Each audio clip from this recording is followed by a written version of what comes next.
Selamat pagi, izin dosen menyesuaikan, izin rekan-rekan, izin memperkenalkan diri kami dari kelompok 3 mata kuliah Antropologi Budaya, Prodi Manajemen Pemasyarakatan A, Politeknik Ilmu Pemasyarakatan akan menampilkan video mengenai kebudayaan masyarakat Jawa Barat. Selamat menyaksikan. Indonesia merupakan bangsa yang terdiri atas suku, etnik, ras yang sangat beragam. Suku, etnik maupun ras tersebut memiliki dan menganut adat, bahasa daerah, bahkan agama maupun kepercayaan yang berbeda-beda dengan latar belakang budaya yang beraneka ragam. Namun, bangsa Indonesia tetap merupakan satu kesatuan bangsa, seperti yang tertuang dalam semboyan Bhinneka Tunggal Ika yang artinya berbeda-beda tetapi tetap satu jua. Keberagaman bangsa Indonesia tersebut terbentuk karena adanya faktor geografis, faktor sejarah, faktor penerimaan masyarakat terhadap perubahan, dan faktor-faktor pendukung lainnya. Pada kesempatan kali ini, kelompok kami akan membahas mengenai kebudayaan yang terdapat di Indonesia, khususnya kebudayaan masyarakat Jawa Barat. Jawa Barat merupakan salah satu provinsi yang terletak di Pulau Jawa. Provinsi Jawa Barat bagian barat berbatasan dengan Provinsi Banten, bagian utara berbatasan dengan Laut Jawa dan DKI Jakarta, bagian selatan berbatasan langsung dengan Samudra Hindia, dan bagian timur berbatasan langsung dengan Provinsi Jawa Tengah. Pakaian tradisional daerah Jawa Barat. Pakaian adat daerah Jawa Barat dapat dikelompokkan menjadi dua. Ada pakaian adat gaya Priangan dan ada juga pakaian adat gaya Cirebon. Pakaian adat Priangan dan Cirebon memiliki beberapa persamaan dan perbedaan, antara lain sebagai berikut. Pakaian adat Jawa Barat perempuan. Perempuan Priangan mengenakan kebaya Surawe, sedangkan kaum perempuan Cirebon mengenakan baju sorong atau baju kurung. Kaum perempuan Priangan dan Cirebon mengenakan kain batik yang dililitkan di bagian bawah badan, dari pinggang hingga pergelangan kaki.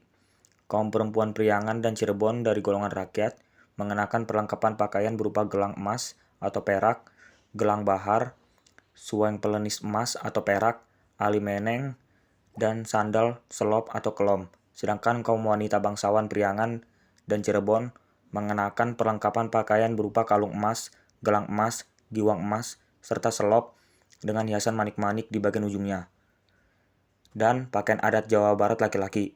Kaum laki-laki biasa Priangan dan Cirebon mengenakan kain sarung poleng atau polekat yang dikerudungkan dan diikatkan atau dililitkan pada pinggang. Kaum laki-laki Priangan dan Cirebon mengenakan celana komprang yang berhiaskan pasmen. Kaum laki-laki Priangan dan Cirebon mengenakan ikat sebagai penutup kepala. Kaum laki-laki rakyat biasa Priangan dan Cirebon mengenakan perlengkapan pakaian berupa cincin emas, rantai emas atau perak, dengan leontin dari kuku harimau sebagai hiasan jas pada bagian dada, dan sepatu atau selop. Kesenian tradisional yang ada di Provinsi Jawa Barat. Provinsi Jawa Barat merupakan salah satu daerah yang kaya akan budaya-budaya dan seni. Maklum, Jawa Barat ini merupakan salah satu hunian manusia tertua yang ada di Indonesia. Dengan demikian, perjalanan kebudayaan berikut kesenian rakyat juga saling isi-mengisi di daerah Jawa Barat ini. Berikut adalah beberapa kesenian yang ada di daerah Jawa Barat. Yang pertama yaitu kesenian rampak gendang. Instrumen kesenian rampak gendang tidak hanya memerlukan kendang saja, tetapi dapat divariasikan dengan alat-alat lainnya, diantaranya alat gamelan, rehab, dan juga gitar. Yang kedua, terdapat tari jaipong. Tari jaipong boleh disebut sebagai salah satu identitas kesenian Jawa Barat. Hal ini tampak pada beberapa acara-acara penting yang berkenan dengan tamu dari negara asing yang datang ke Jawa Barat. Para tamu tersebut sering disambut dengan tari jaipongan. Demikian pula dengan misi-misi kesenian kemancanegara, senantiasa sering dilengkapi dengan tari jaipong. Yang ketiga, terdapat kesenian belantek. Belantek merupakan seni pertunjukan tradisional dari daerah Bogor. Bentuk kesenian ini seperti lenong Jakarta. Belantek dimainkan oleh sejumlah penari laki-laki dan perempuan dengan dialog-dialog yang mengandung gelak tawa. Atraksi-atraksi para pemain di atas panggung banyak diwarnai dengan lawak dan permainan silat. Yang keempat, ada wayang golek. Pertunjukan wayang biasanya dilakukan pada saat adanya kenduri, baik dalam upacara perkawinan maupun hajatan sunatan, Agustusan, atau karena hal tertentu. Biasanya ini dinamakan ruatan. Waktu pelaksanaannya ini biasa semalam suntuk atau hanya beberapa jam saja.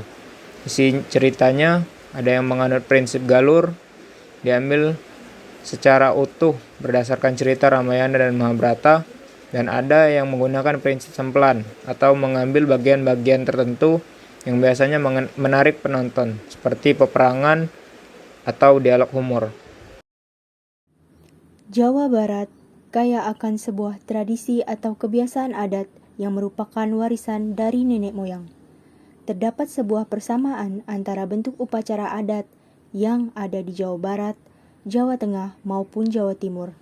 Namun, ada beberapa perbedaan untuk memperkuat ciri khas masing-masing daerah tersebut.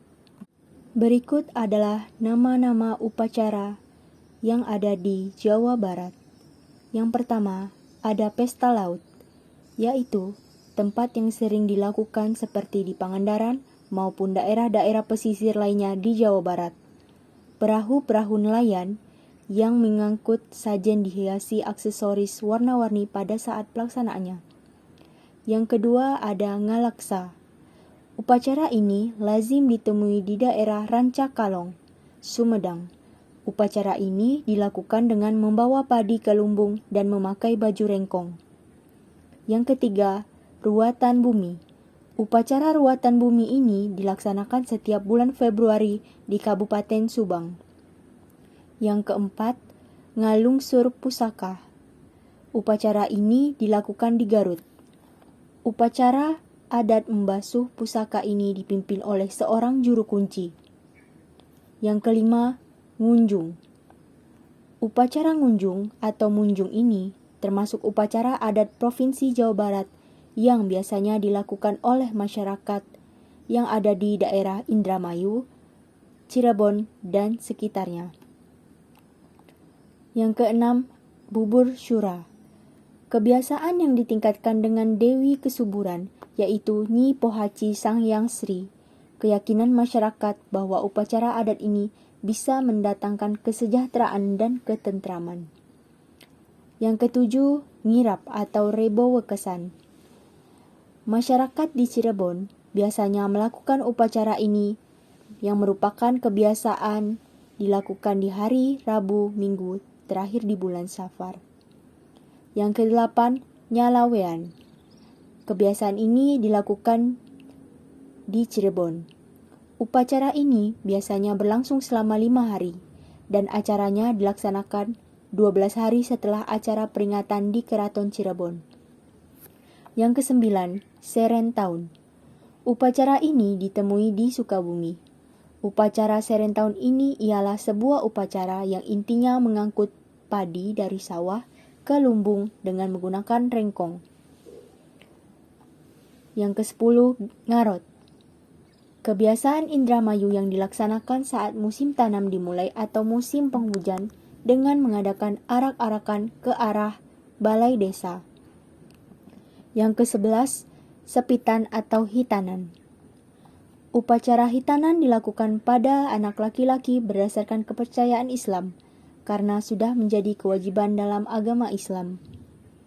Yang ke-12, tingkepan atau 7 bulanan. Kebiasaan adat ini diadakan saat seorang ibu yang sedang mengandung 7 bulan. Yang ke-13, upacara pernikahan. Ada berbagai macam upacara dalam prosesi adat pernikahan, yaitu upacara diadakan pra-akad nikah dan yang diadakan pasca akad nikah. Yang ke-14, tembuni. Merupakan upacara adat Sunda untuk memelihara plasenta bayi atau ari-ari, di mana plasenta sang bayi harus dirawat dengan sebaik-baiknya. Dan yang terakhir, nenjrak bumi, yaitu upacara tradisional khas Sunda yang sering dilakukan oleh warga kota Bandung, di mana ditujukan kepada anak bayi agar kedepannya tidak menjadi takut atau gampang kaget. Selanjutnya ada tentang upacara adat pernikahan. Rangkaian upacara adat pernikahan yang ada di daerah Jawa Barat yaitu harus dilalui oleh pengantin dengan beberapa rangkaian. Yang pertama yaitu neundeung omongan atau memastikan hubungan. Selanjutnya nyuruhan atau melamar. Berikutnya seserahan, menyerahkan barang bawaan kepada keluarga pengantin wanita. yang mana hal ini disesuaikan dengan kemampuan dan tidak memberatkan pihak laki-laki dan juga keikhlasan dari pihak wanita. Selanjutnya ngaras, yaitu mencuci kaki kedua orang tua. Dalam Islam pun telah diajarkan bahwa seorang anak yang hendak meminta maaf kepada kedua orang tuanya dan selalu meminta doa untuk kelancaran dan keberkahan hidupnya. Yang selanjutnya itu ada rangkaian siraman, yaitu memandikan mempelai wanita oleh orang tuanya. Selanjutnya nguyuk seru atau memberikan nasihat dari orang tua kepada anaknya. Selanjutnya akad nikah, saweran, ninca endok atau menginjak telur, melum harupat, membakar 2 buah lidi, buka pintu, huap lingkung atau saling menyuapi sebagai tanda keharmonisan, dan yang terakhir yaitu melepas pasang burung merpati. Dari sekian banyak rangkaian tadi, masing-masing rangkaian tersebut memiliki makna tersendiri dan secara umum bertujuan untuk membahagiakan kedua mempelai dan mewujudkan walimah yang hikmat dan terciptanya keluarga yang bahagia. Masing-masing daerah di Indonesia memiliki makanan khasnya tersendiri. Resep dan cara membuatnya tentu sudah diwariskan secara turun-temurun agar tetap lestari. Jawa Barat merupakan salah satu provinsi di Indonesia yang memiliki banyak macam kuliner dan merupakan daerah pegunungan yang banyak menghasilkan berbagai jenis sayur mayur. Sehingga masyarakat Jawa Barat lebih suka makan sayur mayur muda yang masih mentah secara langsung dalam bentuk lalap mentah yang disantap bersama sambal. Makanan khas Jawa Barat memiliki banyak cita rasa, yaitu pedas, asam, dan gurih, serta biasanya didominasi oleh bahan ikan. Contohnya karedok, gado-gado, pepes ikan, peyem, dodol Garut, bajigur, dan bandrek. Baik, sampailah kita di penghujung presentasi. Di akhir presentasi ini, saya akan membacakan kata-kata dari Selo Sumarjan. Kebudayaan adalah cerminan dari karsa, rasa, dan cipta masyarakat. Sekian presentasi dari kami. Kurang dan lebihnya kami mohon maaf. Saya akhiri. Wassalamualaikum warahmatullahi wabarakatuh.